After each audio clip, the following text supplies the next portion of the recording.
Capítulo 4 O Grande Vazio Parte 1 A ordem imposta pela eletricidade constante, aquele zumbido onipresente que sustentava a ilusão de controle tecnológico, finalmente ruiu.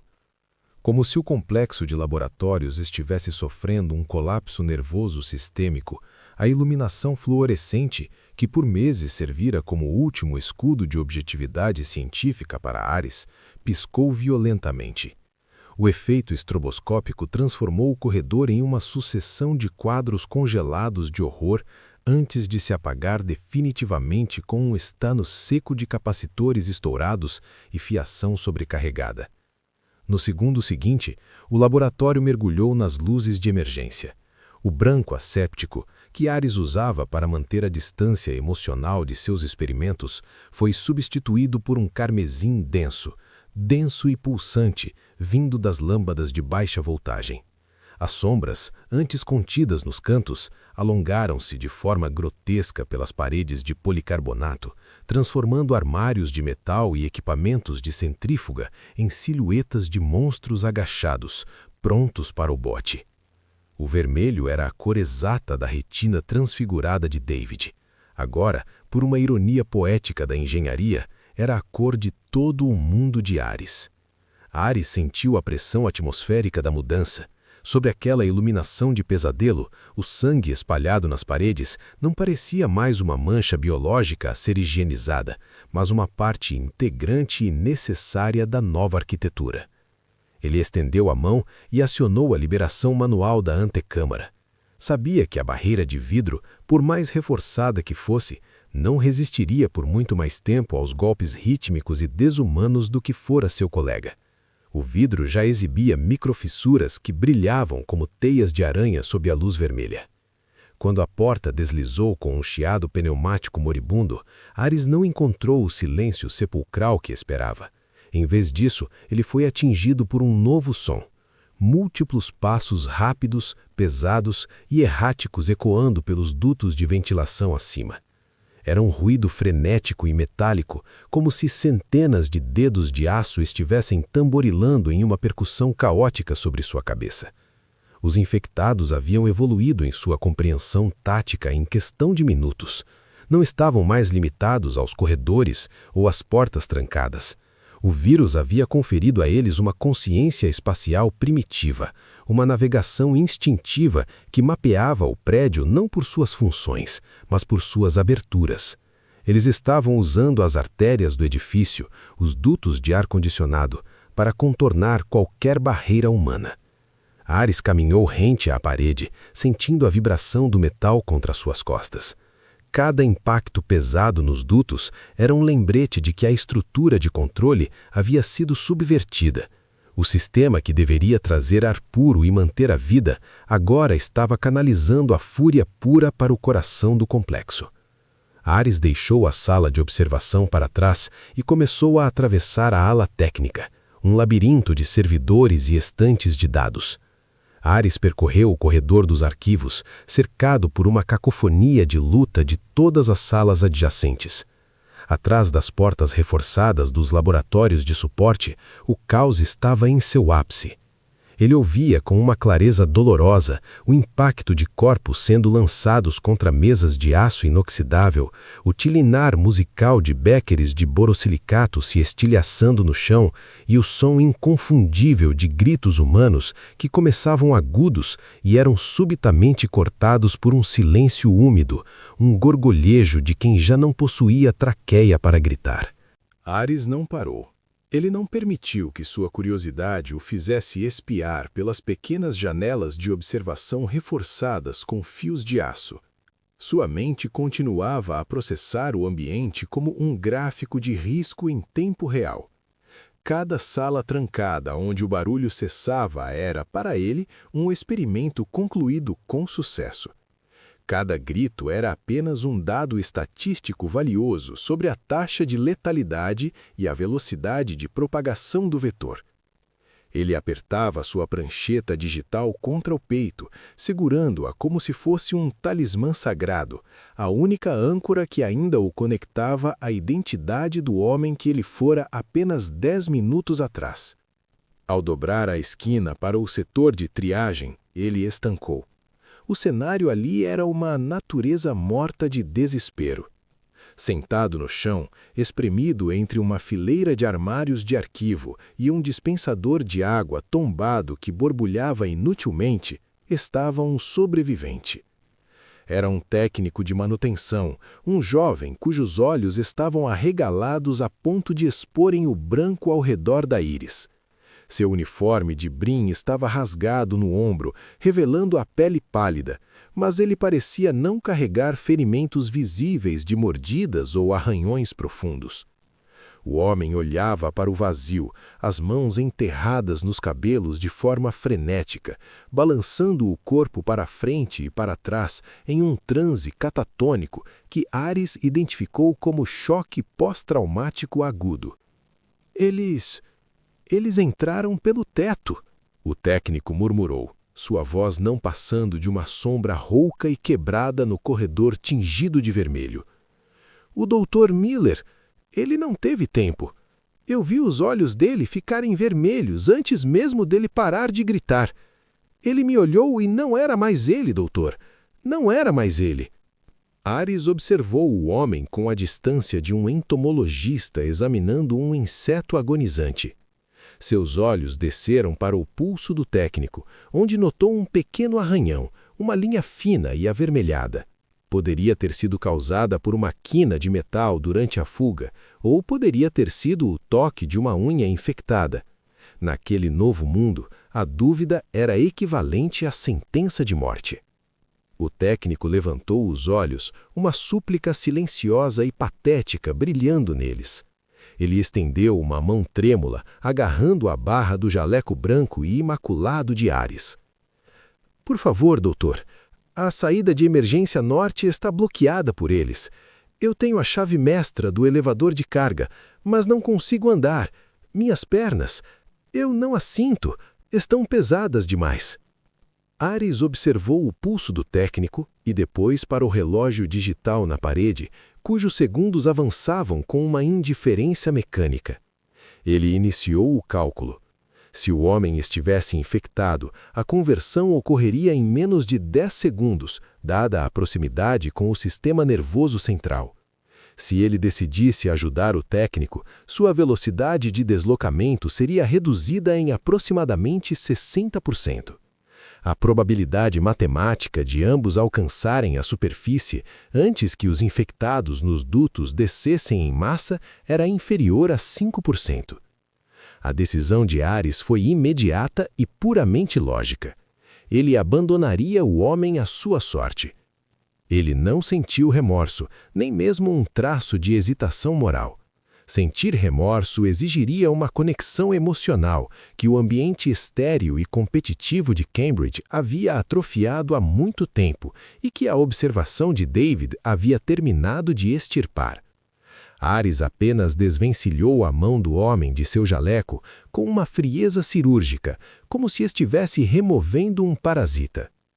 Você é um foco de contaminação provável, disse Ares, sua voz soando estranhamente calma, quase melódica sob a luz vermelha.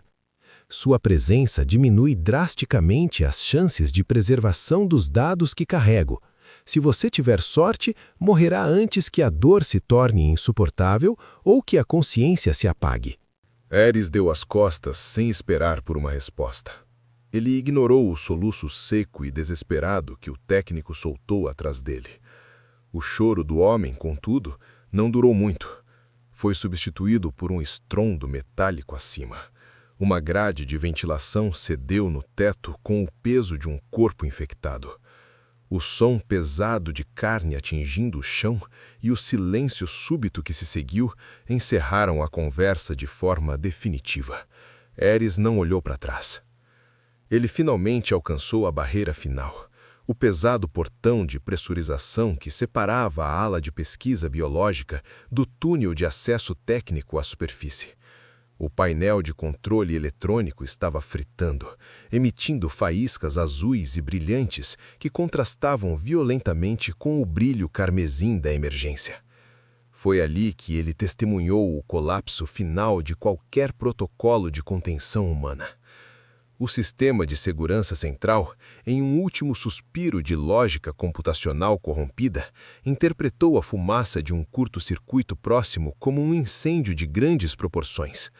Seguindo sua programação básica de preservação da infraestrutura contra chamas, o computador iniciou o protocolo de ventilação total para expulsar gases tóxicos. Todas as portas de segurança da ala de pesquisa, projetadas para manter o vírus isolado, abriram-se simultaneamente com um estrondo pneumático que ecoou como um trovão. O som foi como o de uma represa imensa se rompendo. De todos os corredores convergentes, o ruído de passos rápidos e pesados aumentou de volume. Ares viu ao longe a horta de sombras se movendo com uma agilidade que desafiava a anatomia humana. Não eram mais indivíduos com nomes, cargos ou passados. Era um fluxo contínuo de agressão pura, uma maré de carne e fúria. O vírus estava deixando seu berço. Ele agora fluía pelos túneis de serviço, subindo as escadas de emergência e infiltrando-se como um veneno em um sistema circulatório nas veias de Londres. Ares atravessou o portão no último segundo, acionando a trava manual interna antes que os primeiros infectados alcançassem o corredor de acesso. Ele começou a subir os degraus de metal, ouvindo o som dos gritos de fúria e o impacto dos corpos contra a porta de ferro logo abaixo dele. O grande vazio, Ares percebeu, não era o silêncio absoluto. Era a ausência total de tudo o que tornava a vida humana reconhecível. Empatia, linguagem, medo ou esperança, deixando em seu lugar apenas o barulho constante de uma máquina biológica em pleno funcionamento, dedicada a uma única tarefa: a propagação. Ele alcançou a porta de serviço que dava para o nível da rua. Com a mão na maçaneta de ferro gelada, ele parou por um breve instante, ouvindo o silêncio da cidade lá fora. Do outro lado daquela folha de metal, o mundo ainda não sabia que sua história de 10.000 anos havia terminado naquela madrugada. Ares abriu a porta.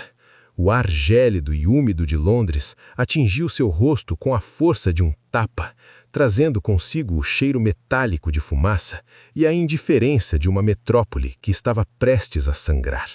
Capítulo 4. O Grande Vazio. Parte 2.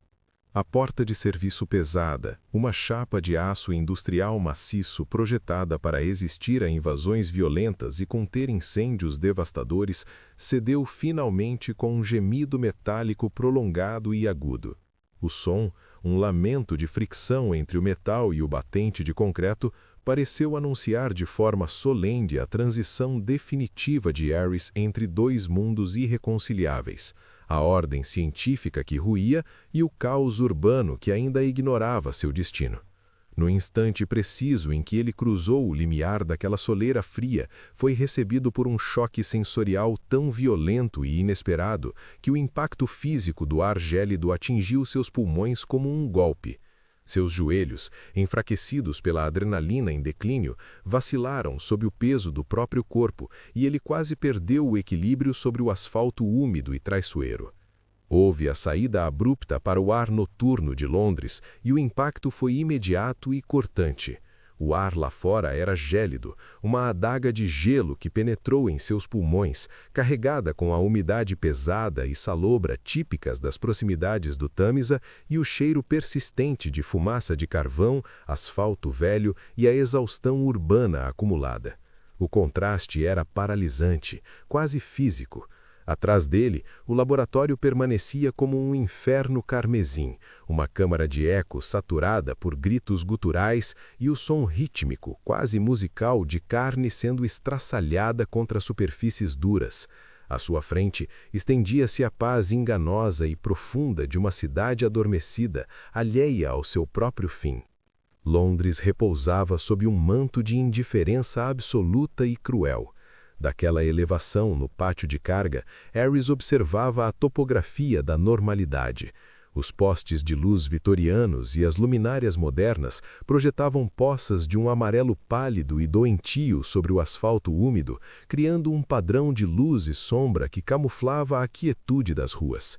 O silêncio da madrugada era denso, quebrado apenas pelo som melancólico e distante de um trem noturno deslizando sobre trilhos de aço ou pelo zumbido elétrico onipresente de uma subestação próxima. Não havia alarmes ecoando nas ruas laterais, não havia o pânico que Ares esperava encontrar. Para os milhões de habitantes que respiravam pesadamente naquelas casas de tijolos escuros e prédios-apartamentos modernistas, aquela era apenas mais uma terça-feira comum, um breve intervalo antes do despertar rotineiro.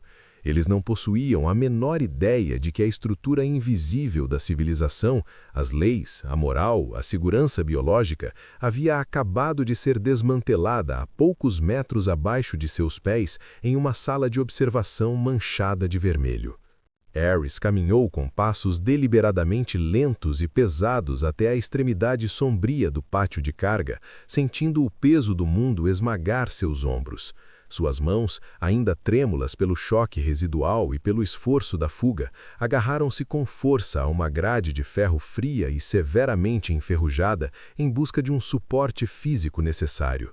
Seus olhos, que estavam dilatados e perigosamente viciados na luz de emergência carmesim das últimas horas, sofreram para processar a profundidade espacial e as cores frias da paisagem urbana de Londres. Foi exatamente neste instante de cegueira parcial que ele viu o primeiro movimento letal. Lá longe, no horizonte recortado pelas chaminés e telhados de ardósia, Ares observou as primeiras luzes de ambulâncias. Eram pequenos pontos azuis e intermitentes que deslizavam silenciosamente como glóbulos brancos em uma artéria doente, dirigindo-se ao laboratório em resposta aos alarmes automáticos silenciosos que o sistema de segurança disparara antes do colapso total. Ele observou aquelas luzes com uma clareza desoladora e puramente técnica. Onde um homem comum veria a esperança ou a chegada da salvação, Ares viu apenas vetores de expansão. Na lógica implacável do vírus, aquelas ambulâncias não eram veículos de socorro, eram recipientes de transporte biológico perfeitamente equipados. Os paramédicos, armados com suas macas, oxigênio e as melhores intenções humanitárias, entrariam no prédio apenas para oferecer novos sistemas circulatórios, pulmões limpos e redes neurais intactas ao vírus sangue-quente. Cada veículo que dobrava a esquina era uma promessa renovada de que a infecção não ficaria contida naquele quarteirão de pesquisa. O vírus usaria a própria infraestrutura da sociedade, seus hospitais centralizados, suas redes de comunicação e seu senso cego de dever para se espalhar com uma eficiência logística que nenhuma guerra ou ideologia humana jamais alcançara. Ares olhou para baixo e viu suas próprias mãos.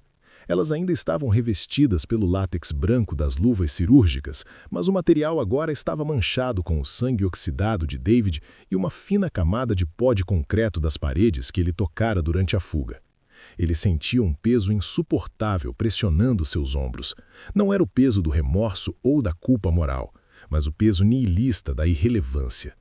Toda a sua vida dedicada à academia, seus anos de estudos solitários e sua busca obsessiva pela cura da fúria haviam sido, em última análise, apenas o combustível necessário para o apocalipse. Em um movimento lento, quase litúrgico, ele iniciou o descarte de sua identidade científica. Ele começou a desabotoar o jaleco branco, sentindo o ar gelado da madrugada penetrar através do tecido fino de sua camisa social, causando-lhe arrepios que ele recebeu com uma estranha gratidão. Ao deixar a peça de tecido cair sobre uma poça de óleo negro e água de chuva no chão do pátio, ele sentiu a aceitação definitiva do fim da era da razão. O jaleco, aquele símbolo de sua autoridade intelectual e de sua crença arrogante de que o intelecto humano poderia dominar a biologia selvagem, era agora apenas um trapo sujo sendo consumido pela sujeira do pátio. Ares percebeu com uma clareza cristalina que a ciência não havia falhado por ser fraca ou insuficiente, mas por ser fundamentalmente arrogante. Eles tentaram engarrafar o ódio biológico, acreditando que poderiam observá-lo através de um vidro, sem serem consumidos por ele. A razão foi uma breve anomalia, murmurou ele, sua voz sendo imediatamente tragada e dispersada pelo vento úmido da noite. Uma nota de rodapé em um livro de biologia escrito com sangue. Ele se afastou da entrada principal do complexo, ouvindo atrás de si um som metálico que selaria sua jornada técnica. O som da última porta de segurança se fechando ecoou como um martelo sobre um prego final. O trinco magnético, no entanto, falhou em selar completamente devido à falta de energia central, deixando a folha de metal entreaberta apenas o suficiente, alguns centímetros de escuridão, para que o caos interno começasse a vazar para o mundo exterior. Ares deu as costas para o prédio de concreto, deixando o pandemônio para trás enquanto caminhava em direção à escuridão de um beco lateral. Ele sentia a necessidade de desaparecer entre as sombras das mansardas e chaminés vitorianas de Londres. Ele não desejava mais ser uma testemunha ativa, ele queria tornar-se apenas um fantasma, um observador invisível, antes que o mundo inteiro se transformasse em um cemitério a céu aberto. No entanto, antes de desaparecer completamente na névoa da noite, ele parou. Um instinto antigo o obrigou a olhar por cima do ombro uma última vez. A imagem final gravou-se em sua retina como uma fotografia de alta exposição, queimando-se em sua memória. Das sombras da porta de serviço que ele acabara de cruzar, surgiu uma figura. Era o primeiro infectado saindo para o mundo. O espécime não hesitou diante do ar frio ou da vastidão do céu aberto. Seus movimentos eram rápidos, espasmódicos e dotados de uma energia cinética assustadora. Uma silhueta de fúria pura que se destacava contra o brilho cinzento do asfalto molhado.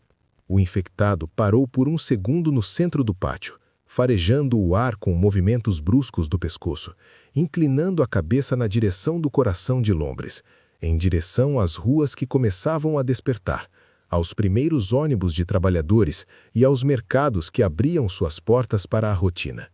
Ares viu o infectado saltar sobre uma mureta de proteção com uma força que desafiava a gravidade e correr em direção à luz dos postes da avenida principal. A última coisa que o Dr. Ares viu foi o brilho vermelho nos olhos da criatura, refletindo o azul elétrico das sirenes que se aproximavam a toda velocidade. O grande vazio não estava mais confinado ao subsolo ou ao vidro de um laboratório. O mundo agora pertencia ao instinto e ao sangue. A civilização, Ares pensou enquanto sumia definitivamente na escuridão do beco, havia levado milênios de esforço, arte e ciência para ser erguida, mas o vírus só precisara de 20 segundos para destruí-la por dentro. E, na distância, ecoando entre os prédios de pedra da capital, o primeiro grito humano soou na superfície de Londres.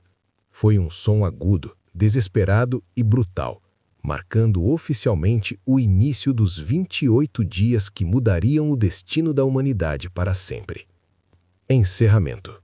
A história do Ponto Zero nos confronta com a fragilidade de tudo o que chamamos de humanidade.